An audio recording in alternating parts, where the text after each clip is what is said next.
Thanks, Alex. Welcome. Thanks very much. Great to be here. Okay, so just a first question. Because this industry is so big and so diverse, there's 100+ categories of businesses. I was speaking to one company who actually they categorize things a bit differently, and they've got more than 500 categories, which is so we're going to compare notes at some point. There's 100,000+ businesses, so I don't want to assume. I mean, even though you're one of the few really big and global brands within the sector, so I don't want to assume that everyone kind of knows kind of who you are and kind of what the company does and how big you are. So maybe you could just give us a quick lay of the land. What is Big Bus and your footprint and all of that? Okay, great. So we run open-top sightseeing tours. We carry close to 6 million passengers a year. These are all in city centres, so downtown areas, essentially, where we will take tourists around the major attractions. And we have these tours in many of the big major cities around the world, everywhere really from San Francisco around to Sydney. I think we have a map. Hey, Bax or Keith, could we put the map up of just the footprint of Big Bus? Okay, yeah, there it is. You can see it right here. Okay, great. So London, Paris, New York, Rome, DC, essentially the big metropolises of the world is kind of where we like to go, and that's where we think we add the most value for the tourists and travellers coming to those cities, to be able to give them that best introduction to a city. Okay, so I'm going to ask kind of an obvious, well, I think there's a preconception, maybe it's a misconception, but this idea, certainly if you read kind of the general, I'd say consumer media especially, about kind of the trends in the industry, like, bus tours, like bus tours are going this way and jellyfish flash mobs are going this way, or I don't know, whatever. Like that's kind of a thing. So like, is the business, is it growing? Are people still doing bus tours? Absolutely. So I think there's two things there. There's a sentiment, I think, about the industry and its lack of change, and there's the reality of what's going on. So our reality is that we're fortunate to have double-digit growth right now. So we're very happy, frankly, with where we're going. I think the sentiment. Can I ask just so a double-digit growth? So in terms of passenger volumes, correct. And where are those passengers? Is it global? Is it like in Asia? Are there certain markets where it's really driving more than others? All markets are looking pretty good. Certainly all continents are looking very good right now. And what about, so there's a kind of millennial, like who is your traveler? Are you capturing the millennial market? Is that an area you're struggling with? No, it's very similar to what you presented this morning. So our customer base essentially comes down to everyone. Okay. And that's because if you want to get an introduction to a city, it's a great way to start, right? If you haven't got your bearings, right, you need to know how to navigate the city. Then a couple of hours on a tour that allows you to hop on and off where you want is a great way to be able to kind of get your bearings where you want to go. There was one slide, from the research presentation, which I was saving, I just wanted to put it up, because we asked about tours, we asked about the mode of transport, if you can see all of that. So it looks like from here, so we asked about, if you took a tour, what was the mode of transport? So it looks like walking is the most popular, followed by kind of either private or kind of car or van, but then bus or motor coach really quite popular as well. So when you look at that, is that surprising? Would you disagree with anything there, or? No, I think that's what I would expect. I mean, I think people think about our tours in different ways. In some cases, it's very much about get me from A to B to C across some different attractions, and others it's I want to do the entirety of the tour in one go. And they think about that. They may think about that slightly differently in terms of what they do. So, what is the future of bus touring? I mean, we heard a bit from Brad from Greyline yesterday about this. I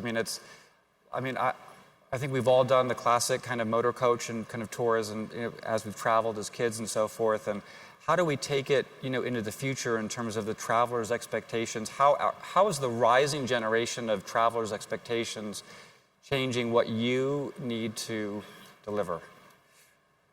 So I think there's a couple of pieces to this, and that's largely predicated on how little this category has changed in the last 25 years. And we've seen enormous change in OTAs, in hotels, car hire, a bunch of other different sectors in the travel industry. But the hop-on, hop-off sightseeing category just hasn't changed much in the last 20 years.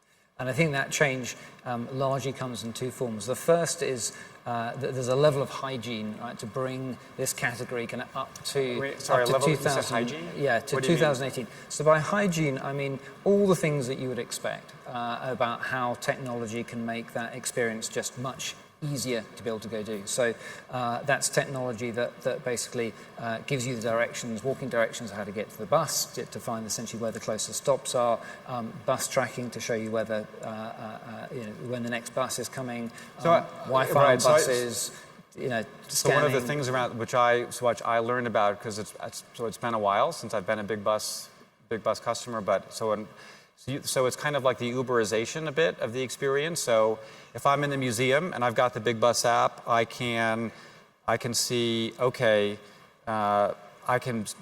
I don't have to rush out to go get the bus. I've got another 15 minutes because I can see where the bus is coming. Correct. Right on my app. Correct. Okay, Correct. got it. Absolutely. Right. So, and all of those things are increasingly what we'd expect, right? And then when the bus comes, you expect to be able to have your ticket and just scan it and just on you go, and it's a nice, seamless, easy experience to have. But so that's what I mean by hygiene, as being something that frankly is relatively straightforward.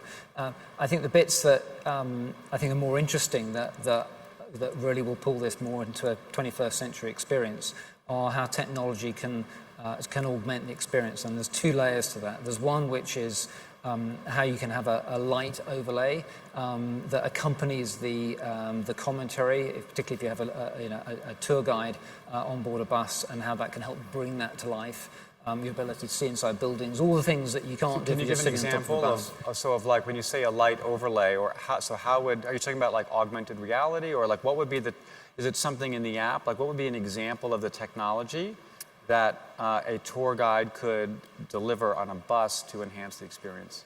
So frankly, there's lots, but I'll give you one, which is if you're in a city for 3 or 4 days, you can't get to all the attractions. You'll do a tour, it gives you a couple of hours, and you will pass by all these wonderful buildings, often that you don't have time to go inside, right? And as you pass, if you have the ability to have a quick glimpse inside about got a fabulous ceiling or ballroom or whatever it might be, then the tour guide can then actually give you a glimpse of basically what it is that's there. And that also helps you to decide how you're going to use that time, essentially within a city. But that's probably the easier bit. The bit that's I think a little bit more advanced is all of the ingredients are increasingly available to have a much richer immersive experience.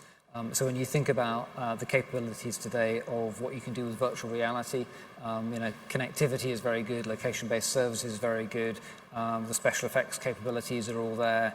The ability for glass and screens to switch from transparency to opacity, things like that is all there. So actually the ability to create something that has a real wow factor to it, those pieces are coming together. It's not cheap to do, actually very expensive, but things that we think actually are going to be quite transformative for the category that we're in.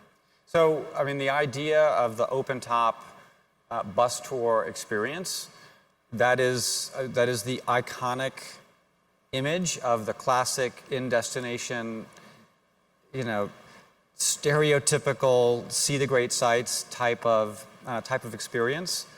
So how do you adapt that experience to the rising generation? We've seen this in the research. Yes, these younger travelers, they do want to see the classic sights, but they do also want to have that off the beaten path experience, or they want to have the more thematic experience. Is this something where a company like Big Bus just says, okay, I'm just going to stick to my guns and do my thing, and I'll get the traveler on Tuesday, and then on Wednesday they can go, they can go whatever, they can go to the craft brewery thing, or is there a play in there, for you? Is that a competitive, like a threat? Like how do you serve that customer that wants both of those things? So we don't see it as a threat at all. We actually see that as something that we can actually help people with. It's a key thing that they want. And so we see that sightseeing tour as a gateway to all those experiences. So if you're particularly interested in shopping for antiquities, or you want to have some more culinary experiences, the bus is a great way to orientate you to that city. And again, think for a minute about the last city that you went to, which was new to you, and thinking about going to Budapest or St. Petersburg or Singapore, and frankly, in a world where you may not know, frankly, where to start. And a tour is a great way for you to get your bearings.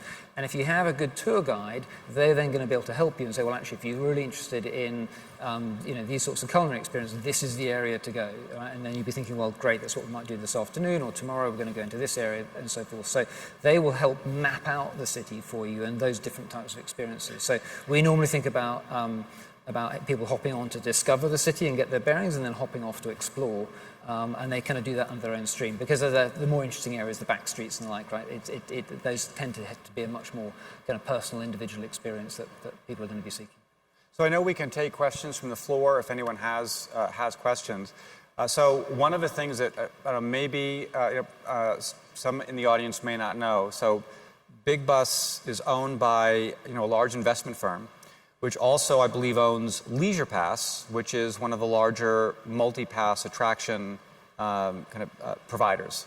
And so if I kind of look at those two together, I think, boy, there's potentially a synergy. If I think about, well, Big Bus is taking me and travelers all over the city, putting them right in front of the great attractions, that Big Bus could be almost a point of sale, right, for some of those attractions. Is there any tie-in with that strategy, or is there a future where, and even for other bus tour companies here that may have a similar product, could they be a distribution channel to sell supplier or attraction tickets, as well as simply operating their own tours? Absolutely. And so I guess you got a couple of questions. Yeah, in sorry, there. I tend to pack them in. So. Yeah, we have a very good relationship with the Leisure Pass group, but it's something which is somewhat at arm's length. So we maintain standard market rates and the like and so forth. Because we're owned by an investment firm, the chances are that they will sell each business independently to different entities. So trying to integrate and get too clever about how we work together is only something that would need to be untangled in the future. So we keep that bit kind of relatively straightforward, but the opportunity is absolutely there for businesses like ours, essentially, to be able to sell either individual attractions, and that's simply that's all that sometimes some people need, or indeed a bigger pass that has a collection of different things to do with it. So what about for that? Oh, sorry, we have a question from the floor? Douglas, we have a question from the floor, please. Hi, I'm Lauren with Local Food Adventures in Oakland, California. Bird and Lime and the bike sharing programs are really taking over the Bay Area. How much are you looking at them in terms of transportation, and how do we use them in tourism?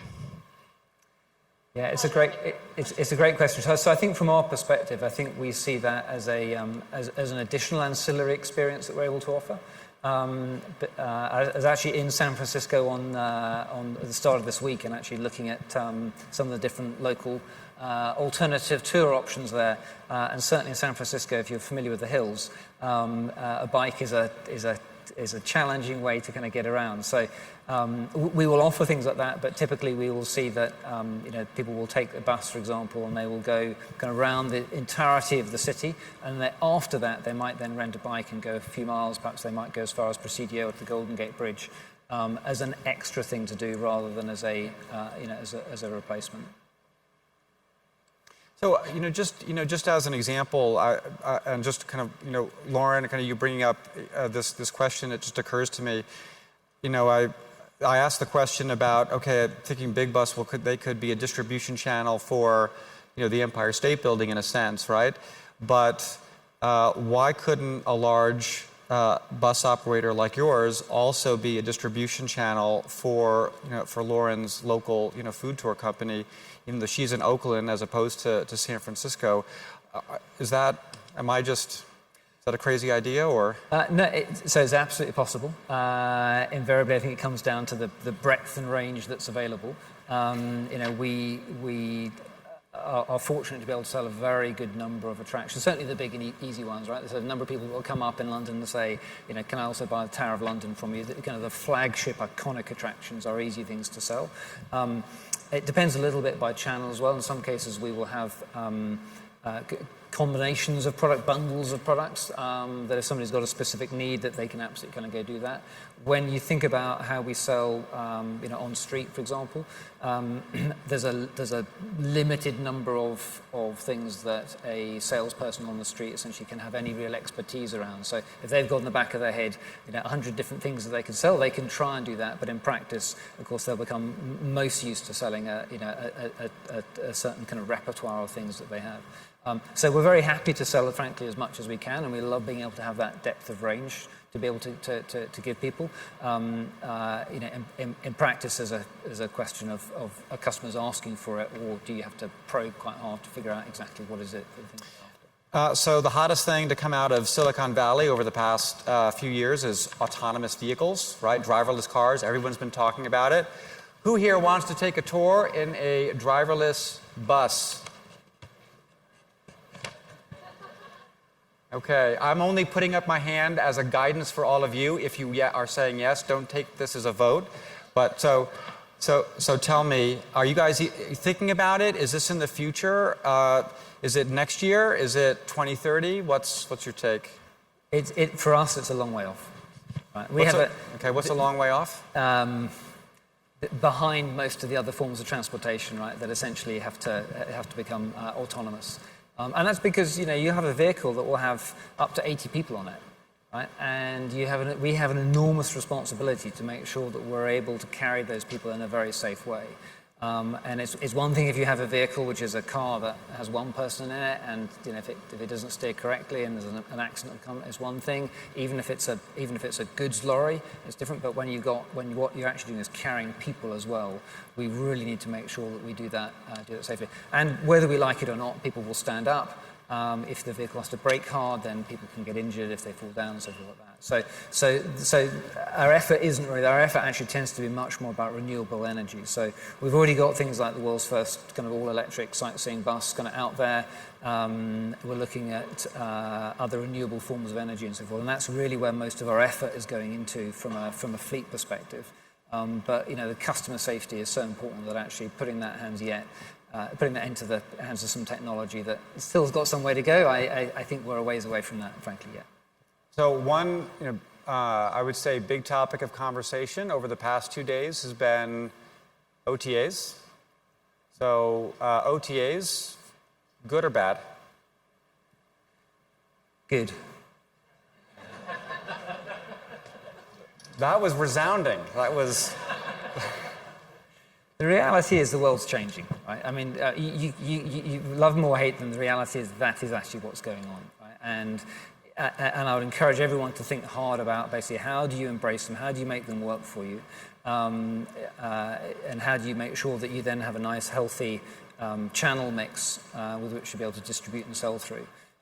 They have enormous benefits, right? They have a real ability to be able to reach plenty of customers that individual tours or attractions on their own cannot do. And I think also, actually, they're largely good for the industry in a way that they stimulate a level of excellence.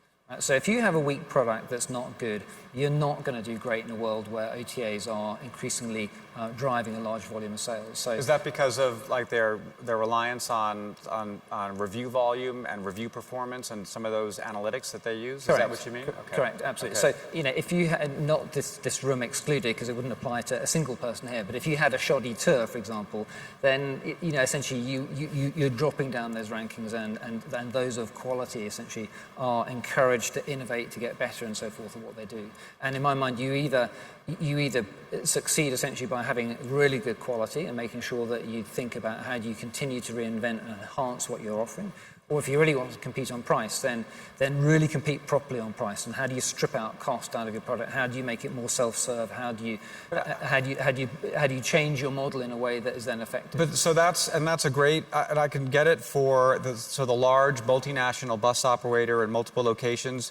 I mean, you've got some sway, right? You've got some sway, and when you negotiate with a TripAdvisor and so forth. But what do you say to the small, independent, single location, operator, may just do a few thousand passengers a year?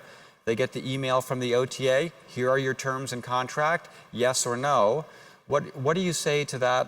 What would your advice be to that operator that doesn't have the negotiating power of a big bus? So I don't think you really want to try and avoid any dependency on any individual channel. So the more you can build breadth into your channel mix and how you distribute, then so much the better. And frankly, every channel will bring with it its own set of challenges. And becoming dependent upon just a few, of course, brings those challenges, and you have nowhere to go. Right? That's a hard place to be. So my guidance would be try and go for breadth in terms of how you think about your sales channels and how you sell. Know that OTAs, when you're small, it's hard. You don't have that negotiating power. But every big organization was originally a small organization, right? So to focus on what you're good at, be true to your principles, and in time you will grow and you'll get that growth, and then with that comes the opportunity to be able to try and negotiate a little bit better. Right. So multiple channels, a big future for big buses. Yeah. Ladies and gentlemen, Alex Payne of Big Bus. Thank you. Thank you very much. You've got to get our T-shirt.